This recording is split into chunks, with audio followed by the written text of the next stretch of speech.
Welcome to the deep dive. Today we are focusing on a really fascinating case study in urban identity. We're diving into the history and the hidden trivia of two adjacent yet utterly contrasting neighborhoods in Yokohama's Naka ward. We're looking at the famous Isezakicho, known today as a polished shopping mall, and its incredibly complex and, well, constantly evolving neighbor, Fukutomicho. It's a truly compelling deep dive into what you could almost call the soul of Yokohama. These neighborhoods, they share a foundational geography. They were literally born from the same reclaimed mud, but their histories are a testament to the power of disaster, war, urban planning, and of course, cultural evolution. Isezakicho developed into this bright, commercial, 24-hour pedestrian mall, while Fukutomicho was sort of carved out by policy and necessity. It evolved into a layered, deep entertainment district, which, frankly, many people just don't understand today. And that divergence, that's really the heart of our mission here. We're going to trace their history from their creation back in the Meiji era. We'll celebrate their glamorous Taisho heyday, dissect the profound impact of the American occupation, and analyze how two streets, side by side, ended up with such distinct and enduring modern identities. And our sources today are pretty extensive. We're pulling from confirmed historical records, architectural notes, classic cultural artifacts, and even recent community data, so we can really zoom in on every important nugget of knowledge. So we have to begin with the ground itself, because to understand this part of Yokohama, you have to understand that much of it is man-made. The land upon which Isezakicho stands, it didn't exist naturally. It was born from these huge engineering projects in the 19th century. That's right. We're talking about the famous Yoshida Shinden Reclamation Project. Yeah. Our sources confirm that Isezakicho specifically originated from what was once the South Hitotsume Marsh, or Minami Hitotsume Numachi. It was, literally a swampy area that required draining and filling just to convert it into viable urban space. And that context is absolutely crucial. This wasn't building on solid rock. It was converting marshland into commercial space. A necessary process for Yokohama to expand beyond its initial foreign concession areas. The official creation of Isezakicho as a formalized town, a neighborhood, was documented on May 20th, 1874. So that marks it as a relatively young, modern creation of the Meiji government. This neighborhood was defined by its foundation, human effort, and sheer necessity. And the physical act of entering this new modern space was symbolized by a single structure, the Yoshida Bridge. It was so much more than just a crossing. It was the psychological and geographical gateway separating the highly westernized commercial center of Bashamichi from this burgeoning new Japanese area. Indeed. The bridge itself was a massive technological statement for its time. We have historical ukiyo-e prints, like those by Gante Sadahide, that capture the scene so vividly. It was an iron truss structure, completed in 1869 by the English engineer Richard Henry Blanton. A truss structure, right. For those who aren't familiar, it uses those triangular elements to distribute weight. It makes it incredibly strong and stable. Exactly. And in the Meiji era, just seeing such a massive, sophisticated iron structure was a profound visual indicator. It told you that you were entering a modern, forward-thinking metropolis. That visual cue right at the start of the street, it really set the stage for Isezakicho's identity as this hub of progress. Now, moving from the structure to the name, this is where the history gets beautifully specific and, frankly, quite funny. The name Isezakicho sounds so grand, but its actual derivation is wonderfully grounded in local economics. It's a perfect example of historical truth just trumping romantic speculation. For decades, there were these widely circulated, more poetic theories. One suggested the name came from early developers like Issa Bunzo and Sasaki Toshiyuki, or maybe even historical figures like Sasaki Shinano-kami. Another, much simpler theory claimed it was named after a Sasaki soba shop. The reality, according to the official documentation, is that the street was named after the people who paid for the road to be built. It's an administrative portmanteau, really. It is the ultimate civic funding receipt. The confirmed origin, which was verified through local government paperwork in the late 20th century, shows the name Isezaki is a literal composite. It's derived from three individuals who pooled funds for road improvement costs in 1874. You take the ayas from Issei Nakamura Jihei, the sa, which phonetically softened to za over time, from Sagawa Juemon, and the ki from Sasaki Shinguro. So these weren't political heavyweights or grand samurai. They were just successful local merchants who put their money where their mouths were to fund essential infrastructure. And this fact is cemented in tangible proof. The sources refer to November 1874 paperwork and, even more endearingly, a silver cup presented by the Kanagawa prefectural governor Nakajima Nobuyuki to Sagawa's descendants. The wrapping paper for that cup, which included Sagawa's own handwriting, confirmed the derivation. It's a marvelous illustration that Isezakicho was commercially minded and locally driven right from its inception. That insight is just critical. The confirmed mercantile origin sets a precedent. This street was not imposed by the central government. It was literally defined and named by its local commercial stakeholders. That practically guaranteed its future as a bustling, local-centric commercial district, which stands in such stark contrast to the nearby foreign settlements. Absolutely. The DNA of Isezakicho is pure local commerce and self-made success, and that sets the stage for its explosion into the entertainment hub we're about to discuss. So with the foundation laid and that mercantile spirit established, Isezakicho rapidly transformed. By the late Meiji and Taisho eras, it was no longer just a new road leading out of town. It was Yokohama's glittering, ultimate destination for pleasure and shopping. Its success was, well, partly planned. When the official Kusaki Pleasure Quarter was relocated a bit further south to Maganacho in 1882, Isezakicho became the unavoidable primary thoroughfare, the wide, bright boulevard that visitors had to walk down to get to the nightlife. That guaranteed massive foot traffic. Massive. And naturally, it led to the spontaneous concentration of cultural venues right along the route. And this created what was known as the Kubigai, or Theater Street. The sheer density of venues in the three-comb and four-comb areas, it just speaks volumes about the city's cultural appetite. It was an incredible center for performing arts. You had the Nagisa, which translates literally as bustling theater, located in what is now the 3-4-comb area. You had the vaudeville house Shintomite, which provided lighter entertainment and comedy, and the Grand Ryogaza. These theaters were the cultural beating heart of Yokohama, staging everything from kabuki to modern drama. Early Meiji-era photographs specifically label this stretch the Theater Street of Yokohama, which really cemented its reputation. But within this bustling theater district, one rebuilt venue gave us a spectacular piece of global music history. Let's talk about the jazz connection. This is where it gets really interesting. The Ryogaza was rebuilt and renamed the Kirakuza. And in 1925, during the Taisho 14 era, the Kirakuza hosted what is documented as the first recorded public performance of jazz by Japanese musicians. That's a huge claim. We're talking about the Matsui Tenkatsu troupe performing. Precisely. This troupe had just returned from a tour in the United States, and they brought back these new syncopated rhythms. Their repertoire included pieces by American composers like George Gershwin, specifically Somebody Loves Me. Just think about the cultural moment. Less than 2 decades after jazz really took hold in New Orleans, it was being performed on a stage in Yokohama by Japanese artists. Isezakicho wasn't just reflecting global trends, it was the literal gateway introducing them to Japan. It cemented the area's identity as culturally avant-garde. Wow. Okay, so moving from the stage to the silver screen, Isezakicho also hosted a pivotal institution in film history, Odeonza. Odeonza is legendary in Japanese cinema history. It was established in 1911 by a German merchant named Werdermann. Its huge claim to fame is that it was Japan's first foreign film premiere suima, what they called a Yuga Fugurigan. The term fuguri, the official designation for a cinema that premiered foreign films, that was essentially coined or popularized by this very establishment. Right. Yes. The term itself originated from the practice established at the Odeonza. Before this, most foreign films circulated later, often shown in different formats. Odeonza brought the latest Hollywood and European releases directly to Japan. Its history, though, it reflects the political volatility of the era. Ownership was complicated by World War I, eventually passing to Werdermann's relative, Hirao Aitaro, and later, quite fittingly, being managed by the famous silent film orchestra leader, Mutsusaki Ikinosuke. And like so many major structures in the area, its fate was sealed by the Second World War. Post-war, it was requisitioned by the U.S. military, stripped of its Japanese identity, and renamed the Octagon Theater for the occupying forces. It wasn't until 1970 that the building was finally redeveloped as the new Odeon building, but its legacy as the birthplace of fame premieres remains absolutely secure.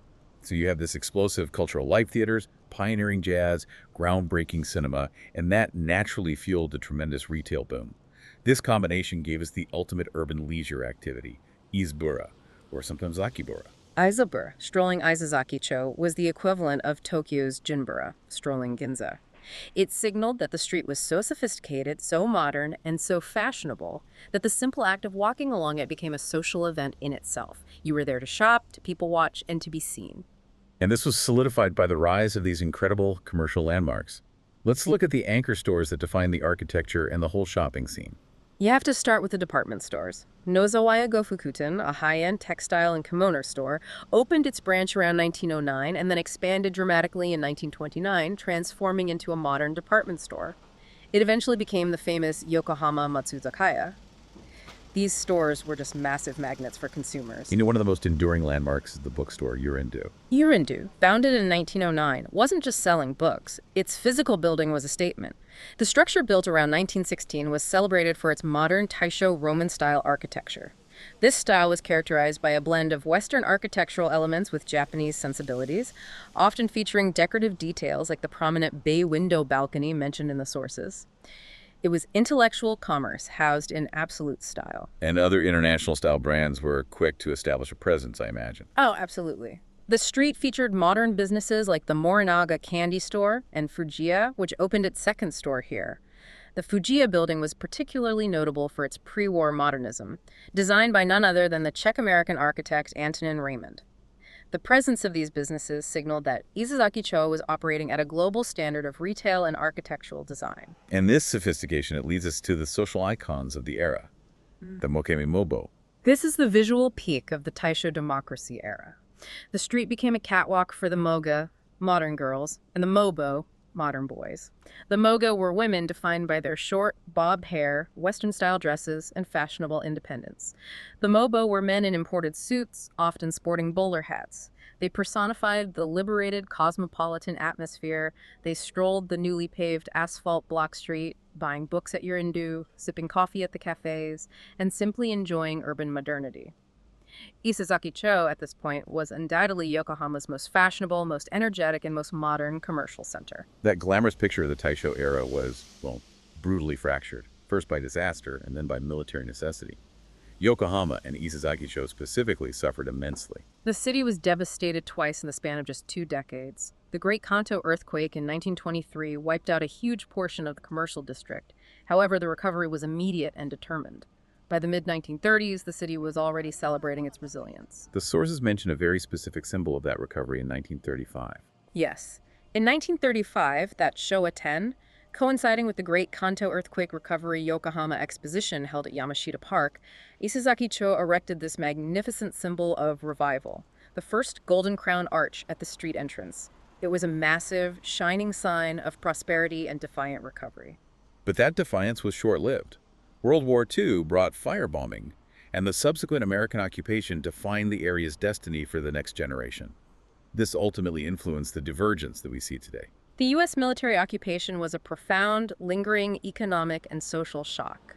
The core of Yokohama, including Isezakicho and Fukutomicho, was requisitioned by the General Headquarters, or GHQ. The critical detail here is the longevity of the occupation. Unlike other major Japanese cities that began rebuilding civilian infrastructure earlier, the requisitioning in central Yokohama continued well into the 1950s. This delayed land return is historically cited as a primary reason for Yokohama's slow post-war recovery relative to other metropolises. Let's examine how Isezakicho fared under U.S. control. Its grandest structures were immediately converted for the exclusive use of American forces. The buildings that symbolized Japanese commercial success were instantly appropriated. The iconic department store Nozawaya, for example, was transformed into a PX, a post exchange. For listeners who might not be familiar, the PX was essentially a tax-free, exclusive department store run by the U.S. military, offering American goods and supplies solely to U.S. soldiers and their families. That's precisely the stark symbolism of the occupation in Isezakicho. While the Japanese populace was struggling with severe scarcity and rationing, right in the heart of their city was a store filled with luxuries only accessible to the occupiers. Similarly, Fujiya, the stylish pre-war confectionery shop, was converted into a private club for soldiers. So the whole atmosphere of the street must have changed completely. Oh, completely. The sources describe U.S. military parades marching across the Yoshida Bridge. And even into the mid-50s, 1953-54, you had combined patrols featuring armed U.S. military police, MPs, walking alongside Japanese police officers. It was a constant visual reminder of who was in charge. When these major commercial hubs were finally returned, there must have been tremendous symbolism attached to their reopening. When Nozawaya reopened in 1955, it wasn't just a store opening. It was a cultural event. The figure of the elevator girl, the Erebeta Garu, became this potent symbol. For young Japanese women, securing a job as an elevator girl at a major department store like Nozawaya symbolized the return of modern, orderly, peacetime commerce. It represented a small piece of lost glamour being restored. Though some buildings, like the Fujiya Club, weren't returned to Japanese ownership until 1958, the shift had begun. Okay, now let's turn our attention to Fukutomicho. Geographically, it's right next door, but its experience was fundamentally different, and that laid the groundwork for its current identity. Fukutomicho, which is structurally divided into Nakaduri, Higashijuri, and Nishijuri, was a thriving pre-war commercial district that was just flattened by the war. Its subsequent occupation was less about converting existing grand structures and more about pure military infrastructure. And that infrastructure was visually distinctive, the Kamaboko Barracks. Yes, the requisitioned land in Fukutomicho was filled with these distinctive structures for housing U.S. soldiers until 1952. The Kamaboko Barracks, named after the Japanese fish cake because of their shape, were those semi-cylindrical, prefabricated Quonset huts, purely utilitarian. So when the U.S. forces vacated, they didn't leave behind a grand, reclaimable department store. They left behind an empty, ruined plot of land. And that land was quickly filled by a dense, informal, post-war economy trying to rebuild itself. That absence of established, large commercial infrastructure, which Isezakicho retained, even though it was requisitioned, that's a key difference. But even in this post-war landscape, culture was finding a way to thrive. Oh, absolutely. The sources remind us that even amidst the military presence and the ruins, music was central. The famous nightclub Mokambo in Tuchom was one of the central post-war hubs, known for hosting the legendary Mokambo session of 1954, a key moment in the history of Japanese jazz. And right nearby was the 24-hour pub Nagisha in Wakabacho. Nagishiya was another critical social spot, a 24-hour establishment that served everyone from dock workers to returning soldiers and local residents. It embodied that raw, resilient, post-war Yokohama energy. While it was tragically lost to fire in 1980, its role in fueling the city's social history during this tumultuous period can't be overstated. These spots show that while the occupation reshaped the urban plan, the cultural need for entertainment remained potent. So the return of the land in 1952 was Fukutomicho's chance to redefine itself. It initially started as a general entertainment and dining district, riding the wave of the 1960s economic boom. But a specific policy decision in 1966 cemented its path toward a very different and much more complex identity than its neighbor. This administrative decision is the analytical pivot point of our deep dive. The local government designated Fukutomicho in 1966 as an exclusion zone for business prohibition for Turkish baths. Which, just to clarify for our listeners, that was the official, if euphemistic, term used for what are now known as Soaplands, the licensed sex industry businesses. Precisely. This meant these specific businesses were actively being prohibited from the more central, rapidly gentrifying Kanai area. And by default, they were pushed into the less developed, less established adjacent area of Fukutomicho. It wasn't a sudden, organic influx. It was a policy-driven segregation of the entertainment industry. So this zoning decision basically created the Fukutomicho we know today. It formalized its role as Yokohama's red light district. The statistics are undeniable. By 1983, Fukutomicho housed 24 licensed soaplands, 9 cabarets, and 38 bars. It became the area with the highest concentration of the licensed sex industry in Yokohama. This defined its atmosphere-dense, focused nightlife, operating under regulatory approval. It created this huge contrast to the family-friendly, organized commerce of Isezaki Mall. And then the neighborhood underwent another significant transformation toward the end of the 20th century, adding another layer of complexity, the establishment of the Yokohama Korean town. This shift began around 1988, and it was a gradual economic evolution. As many Japanese proprietors of the dining and smaller retail spaces aged and retired without immediate successors, property owners started renting to Korean business operators. And this brought an infusion of culture, cuisine, and energy. Today, the visual and cultural impact is clear. You see Korean restaurants, food shops, cultural markers. Yes. The area is visually distinct, marked by the large Fuku symbol gate at the entrance to the International Street. While it may not be as expansive or as widely known as Korean towns in other Japanese cities, the Fukutomicho Korean town is unique. It integrates into, rather than replaces, the existing entertainment industry.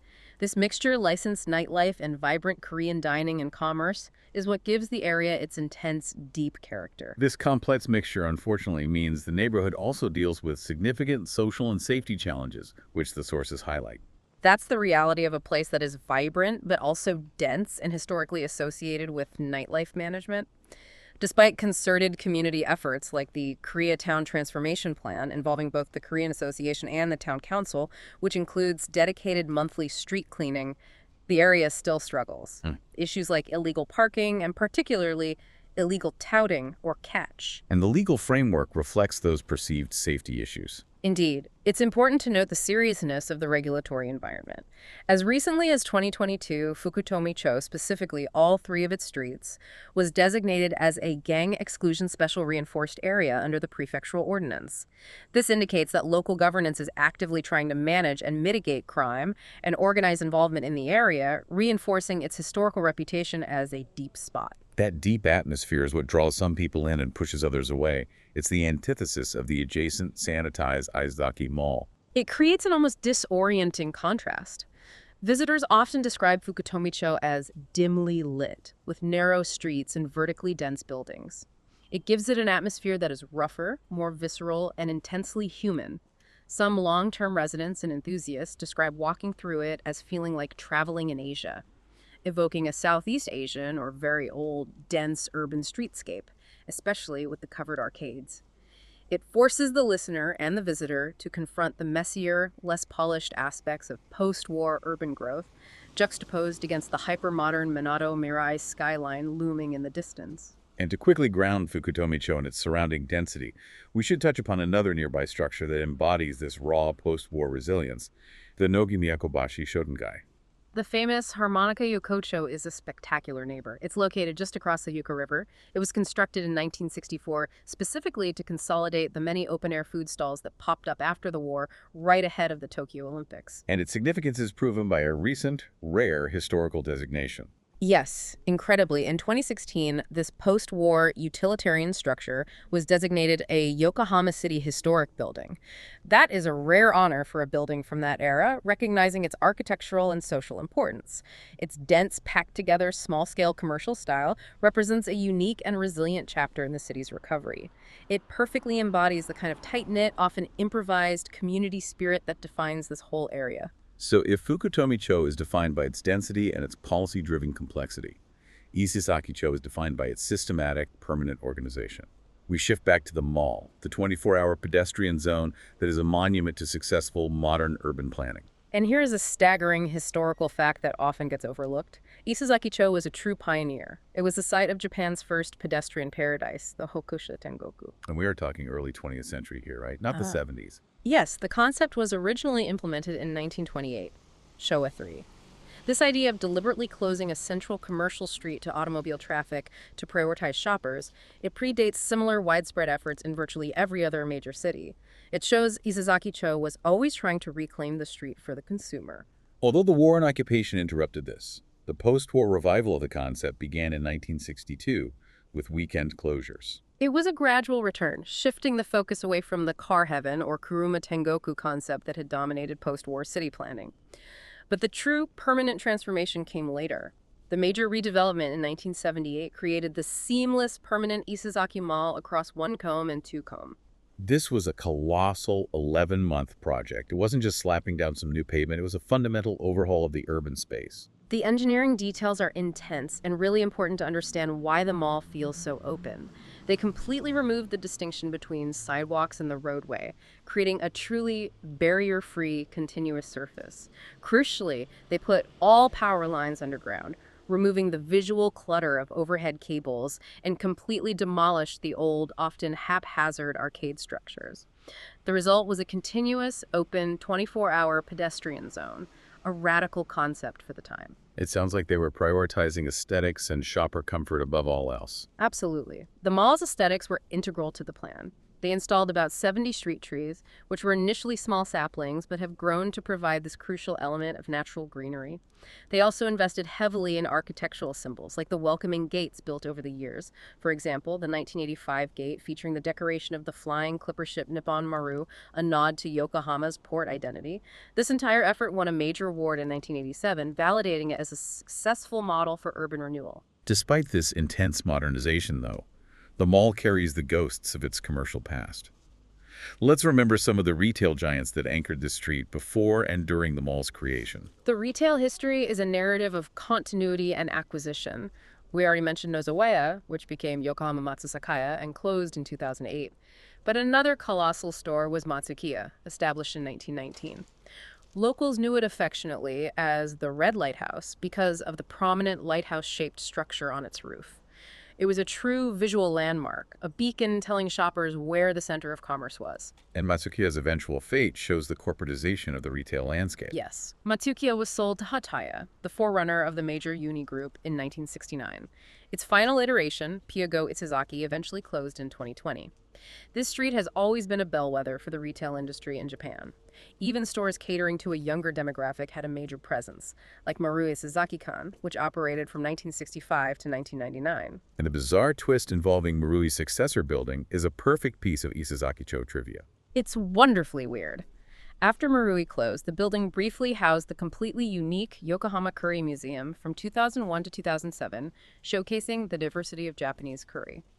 It's a testament to the fact that even when commercial giants leave, the location remains too important to simply go silent. Crucially, the mall isn't just new retail. It's anchored by foundational businesses that survived everything. The legacy stores are the cultural anchors. Yuringdo Honten, the modern bookstore we discussed earlier, remains a vital operating fixture, connecting shoppers today directly to the Taisho Roman era. And while the Fujiya Yokohama Center store is currently undergoing a temporary closure for rebuilding, its history stretches back to Antonin Raymond's pre-war modernist design.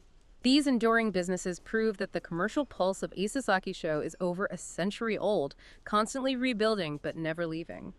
The commercial life and social drama of Isezakicho have ensured its immortality in Japan's cultural consciousness. You really can't separate the place from its music, its film, and its literature. The definitive cultural icon, the piece of music that immediately conjures the feeling of a certain era of Yokohama, has to be Isezakicho Blues, sung by Omina in 1968. It's more than just a song, it's an atmosphere. Omina, often called the Queen of Blues, captured the melancholy, slightly rough-around-the-edges atmosphere of Yokohama in transition.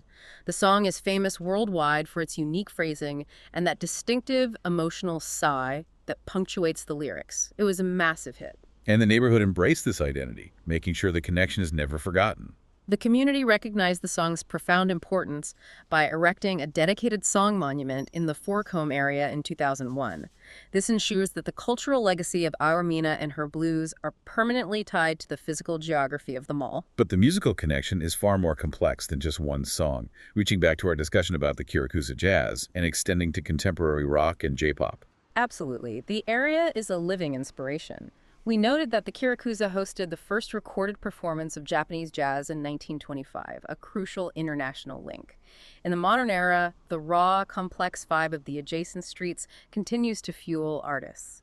Think of Crazy Ken Band, who capture that gritty post-war Yokohama ambiance in their music. They have songs specifically named for the area like Chujamachi Blues and the highly evocative Fukutomicho Boogaloo. And then there's the folk duo, Yuzu. The relationship with Isezakicho is perhaps the most personal and contemporary. Yuzu are the embodiment of modern Isezakicho musical success. They got their start as amateur street performers right on these streets. They are so central to the neighborhood that they lent their name to the multi-purpose event space Cross Street. Fans would pilgrimage to the rooftop of the former Yokohama Matsuzakaya just to see the mural depicting their early pre-debut days. Their songs, such as Izaki and Yogiri no Isezakicho, weave the neighborhood directly into contemporary Japanese youth culture, showing that the street's capacity for cultural production never fades. Given its intense, layered history, the glamour, the occupation, the grit, it's no surprise this area is a constant magnet for filmmakers and novelists. It provides the perfect cinematic backdrop. The Isezaki Mall and the nearby Odutri Park are frequently featured in TV crime dramas, most notably Abunai Dika. Classic films like Ore wa Mataruze from 1957 captured the post-war atmosphere, and the documentary Yokohama Mary also extensively documented the wider area's lingering post-war identity. And it was important for pre-war literature as well. Novelists were drawn to the commercial energy. Shimazaki Tosen's Zakaten from 1909 captured the pre-war Taisho mood, and Yoshikawa Eiji's Washiro no Kori no Ki used Isezakicho as a setting in the immediate post-war period. Today, its complex urban sprawl is immortalized in digital culture, appearing in modern video games like Sega's Ryuga Gotoku 7, Yakuza, like a dragon, and the sequel Lost Judgment. It proves that its layered atmosphere translates perfectly into a virtual, complex open world. Before we wrap up this historical narrative and summarize the divergence, we have to mention a few incredible transportation tidbits that further illustrate the area's place at the forefront of Japanese modernity. The transportation trivia here is fantastic. Let's start with the Nozawaya customer shuttle bus. This was a free service running between Yokohama Station, Sakuragachu Station, and Isezakicho. And it wasn't just a bus, it was famous for its uniformed moga-style bus girls who were highly popular and added a layer of early 1930s glamour to the shopping experience. And even high-tech air travel made a surprising appearance. In 1929, the massive German Zeppelin, the Count Zeppelin, flew over Yokohama as part of its world tour, offering residents a vision of futuristic air travel directly above their newly developed commercial streets. And tying back to the strange reality of the occupation, there was even a temporary airfield near here. An incredible detail. The sources confirm that in 1948, a temporary small airfield was set up on requisitioned land near Wakabacho. This was a temporary necessity due to the scarcity of viable developed land. Imagine the sight. You could literally see the commercial shops of Isezakicho from this small temporary airstrip. It speaks volumes about the scarcity and the temporary nature of urban life in the immediate post-war era. Of course, the area eventually modernized with the completion of the Negishi line in 1964 and the final run of the city streetcar in Hagoromocho in 1972, integrating it fully into the modern commuter infrastructure. We've traveled an immense distance today, both geographically and chronologically, through a small but profoundly significant corner of Yokohama. We watched this land evolve from reclaimed marsh through a period of immense Taisho glamour and pioneering modernity into an area shattered by war and then dictated by years of American occupation. And the defining legacy is the stark contrast created by that aftermath. You have the Isezaki Mall, the 24-hour, polished, permanent pedestrian paradise, a symbol of orderly commerce and successful urban planning built upon its Meiji-era foundation. And right across the divide, you have Fukutomicho, a place defined by its post-war fate as an official exclusion zone. That created a dense, evolving ecosystem, now layered with a vibrant Korean entertainment hub, all while dealing with the inherent social complexities of its history. The history of Isezakicho and Fukutomicho is a powerful lesson in resilience. It shows that cities aren't monolithic. They are dynamic exchanges between policy, necessity, and culture. The two streets, born from the same mud, have become two dramatically different mirrors reflecting the full, complex history of Yokohama. Indeed. Their capacity to survive catastrophic earthquakes, military control, and deliberate economic planning, and still emerge as distinct, enduring cultural and commercial centers is truly remarkable. They anchor the entire region's identity. So we leave you with one final thought that bridges the history we've uncovered with the modern artistic pulse of the area. We spent time discussing the melancholic tone of the Isezakicho blues, but think about the sheer density of performing arts we discussed, the cutting-edge jazz at the Kirakuza, the classic theaters, and the modern presence of diverse artists like Yuzu and Crazy Ken Band. Given that incredibly layered musical foundation, what kind of new music or unique genre-defying cultural movement might be brewing today in the highly complex, resilient streets around Cross Street? What sounds, drawing inspiration from that deep and messy history, are just waiting to emerge from the heart of Fukutomicho and Isezakicho?